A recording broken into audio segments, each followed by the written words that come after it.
না শুভ সকাল বলা যাচ্ছে না, কারণ সকাল হলেই এত রোদ, মানে এত রোদের কারণে কিছুই ভাল লাগে না। যা প্রচণ্ড গরম পড়েছে, স্কুলটা আবার বন্ধ হয়ে গেল, মানে সরকারি বন্ধ করে দিল। আমাদের স্কুলে আজকে আমরা গেলাম, আজকে আমাদের যাওয়ার কথা ছিল। আমাদের স্কুলে ওই সিদ্ধান্তই নেওয়া হলো যে 28 তারিখ থেকে আবার স্কুল খুলবে, এক সপ্তাহের জন্য বন্ধ। আর এই যে দুপুরে যা যা রান্নাবান্না করলাম, আজকে একটু রুটি বানিয়েছিলাম, ব্রেকফাস্টটাও করে নিলাম।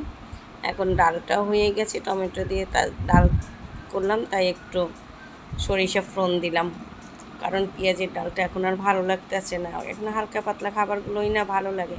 তবে দীপ আজকে খাবার সময় বলছিল, কারণ ও তো আবার পেঁয়াজের ডালটা পছন্দ করে, কিন্তু আমি বললাম যে বাবা এত গরমে না ভালো লাগে না। আর এই যে এখন মাছটাও ভেজে নিচ্ছি, ডালটা হয়ে গেছে। আজকে একটু পাবদা মাছ রান্না করব, একেবারে হালকা একটু পটল আর আলু দিয়ে আর কালিজিরা সোমবার দিয়ে, একেবারে পাতলা ঝোল। তবে মাছটা এভাবে রান্না করছি, খুবই ভালো লেগেছে আজকে মাছটা। প্রথম মনে করছিলাম একটু পেঁয়াজ একটু টমেটো দেই, কারণ ফ্রিজের মাছগুলো তো ভালো লাগে না। পরে চিন্তা করলাম যে রান্না করে দেখি কেমন হয়। পরে দেখলাম না ভালোই হয়েছে, মাছটা না ভালো ছিল, বেশি বড় না, কিন্তু মাছটার স্বাদ ভালো ছিল।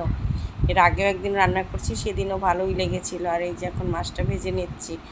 আজকে নষ্ট ফ্রাই প্যানটাই নিলাম, যে খালা আমার নষ্ট করে ফেললো, কারণ এটা আবার বড় তো, এটাই অনেকগুলো মাছ একবারে দেয়া যায়। আর ভালো একটা আছে, এটার বের করতে ইচ্ছে করলো না, মানে যতই নামানো হয় সেগুলো আবার ধুইতে হয়, এই কারণে ভালো লাগে না। এখন একটু আলু পটলটা ভেজে নেব। মানে দুপুরে রান্নাঘরে একেবারে টেকাই যায় না, কি আর করা, কিন্তু আমাদের তো খেতে হবে।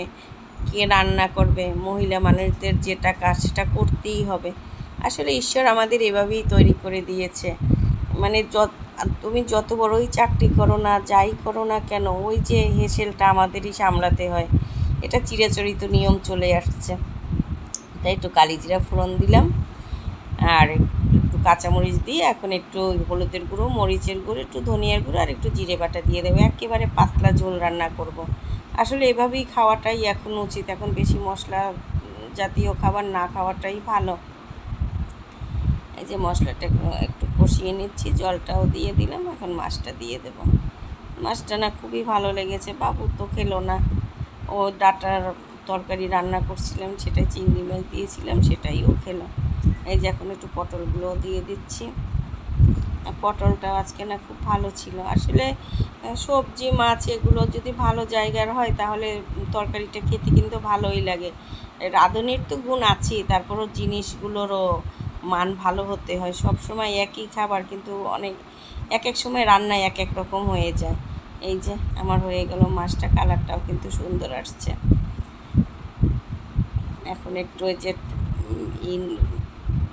ডাঁটা কুমড়া ওই তরকারিটা রান্না করব, তবে আজকে কুমড়াটা কমই দিলাম, আলু একটু দিলাম, যেহেতু কুমড়াটা আবার অ্যালার্জি, কী আর করা। আর এই তরকারিটা কিন্তু চিংড়ি মাছ না দিলে ভালোই লাগে না, তাই এভাবেই 2-3টা চিংড়ি মাছ দিয়ে নেই, কারণ বাবু তো খেতে পারবে। আর এটা একটু কালিজিরা ফোড়ন দিলাম, আর মানে জালটাই এতটাই ছিল, একেবারে হলুদটা পুড়িয়েই গেল। মানে এখন গ্যাসটা অনেকই থাকে। হলুদ লবণ দিয়ে ঢেকে দেবো। ডাঁটাটাও আজকে ভালোই লাগছে আমার কাছে। না এইসব সবজিগুলো খুবই ভালো লাগে, আসলে সময়ের কারণে করা হয় না। আমি মাংস বা বেশি তেল জাতীয় মশলা জাতীয় খাবারগুলো না বেশি পছন্দ করি না।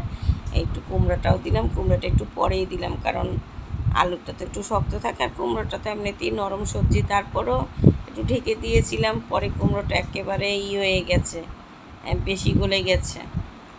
এই যে এখন একটু জিরে বাটা দিলাম, আর একটু ধনিয়ার গুঁড়ো দেবো, আর একটু চিনিও দিয়ে দিলাম, কারণ এসব সবজিতে আবার একটু ডাঁটার সবজিতে একটু চিনি না দিলে ভালো লাগে না, একেবারে সামান্যই দিলাম। এই যে কষানো হয়ে গেছে, এখন জল দিয়ে একটু ঢেকে দেবো। আর একটু ঢেঁড়স ভাজি করবো, বাবুর পছন্দের খাবার তো একটা রাখতেই হয়। তবে বাবু আজকে অনেকগুলোই ঢেঁড়স ভাজি খেলো, বললো যে ভালোই হয়েছে। পরে বললাম যে আর একটু দেবো, বললো না থাক, কিন্তু ভালো হয়েছে বলছে। রাতেও কিন্তু আছে, রাতে কিন্তু সে খাবে না, মানে যতই ভালো তরকারি হোক একবারের বেশি খায় না। সে বড়লোক মানুষ, আমরা গরিব মানুষ, আমরা সব সময় সবটা খেয়ে থাকি। এখন ওই যে সবজিটা প্রায় হয়েই গেছে, পাশের চুলায় দিয়ে এখন একটু আবার ঢেঁড়সটা ভেজে নেব। আবার স্কুলেও তো যেতে হবে 4টার সময়, তাই একটু তাড়াহুড়ো করেই করতেছি। মানে দুপুরবেলা না খাবার রুচিটাই থাকে না, রান্না বান্না করার পর কেন জানি খেতে ইচ্ছে করে না। গতকালকেও ইচ্ছে করলো না, আজকেও করলো না। এই যে ঢেঁড়স ভাজিটা একটু ঢেকে দিলাম, আর এই যে দেখো আমার ডাঁটা কুমড়ো আলু, সবজিটার কালারটা কত সুন্দর আসছে না। এইসব সবজিগুলোর কালার না এরকম সবুজ থাকলে ভালো লাগে। মানে সবুজ সবজিগুলোর কালার কিন্তু একটু বেশি ঢেকে দিলে না কালারটা চেঞ্জ হয়ে যায়। তো হয়ে গেল ওই সবজিটা, একটু পাশের চুলে এখন ভাতটাও বসিয়ে দিলাম। আর ঢেঁড়স ভাজিটাও প্রায় হয়েই আসছে, আর একটু হলেই হয়ে যাবে। তারপরে বাবু স্নান করে আসবো, স্নান করে এসে বাবুকে তো খাবারটা দিয়ে যেতে হবে, কারণ ওকে তো আবার মেখে দিতে হয়। হ্যাঁ, দীপের বাবা এসে পরে খাবে, তবে সে আজকে আমি যাওয়ার সময়ও খেলো না। সেও বলতেছে মানে খেতে ইচ্ছে করতেছে না। মানে গরমের এমনই অবস্থা, আজকে তো দেখলাম তাপমাত্রা 42 হয়ে গেছে, 45ও নাকি হবে। এই যে চালটাও দিয়ে দিচ্ছি, কতজন 3জন লোক মারাও গেল। আসলে গরিবদের এরকমই, বড় লোকদের শীতেও আরাম, গরমেও আরাম, তারা তো এসির ভিতরে থাকে। আর কষ্ট হয় একেবারে গরিব আর যারা মধ্যবিত্ত তাদের, কারণ আমাদের তো এসি আনার সামর্থ্য নেই, তাই আমাদের কষ্টটা ভোগ করতেই হবে। এই যে চালটাও দিয়ে দিলাম, আর এই ঢেঁড়স ভাজিটা প্রায় হয়েই গেছে, আর একটু করে নামিয়ে নেব। এই যে আমার ঢেঁড়স ভাজিটা হয়ে গেল। এরপর বাবুকে ভাত দিয়ে দেবো, মানে এরপর আবার আছে না কাজ, তো আছেই, চুলাটা পরিষ্কার করতে হবে, রান্নাঘরটা পরিষ্কার করতে হবে। এখন তো আমার কাজের লোক নেই। হয়ে গেল, স্নান করে চলে আসলাম। এই যে এখন খাবার খাবো, টেবিলে চলে আসছি। যা যা রান্না করলাম সেটা একটু তোমাদের সাথে শেয়ার করছি। এই যে ডাঁটা কুমড়ো তরকারিটাই বেশি ভালো লাগছে, আর ভাত। এখন বাবুকেও দিয়ে দেবো, আর ওই যে চিংড়ি মাছের ভর্তা ছিল আমিও খেয়ে নেব। Bye bye, tata.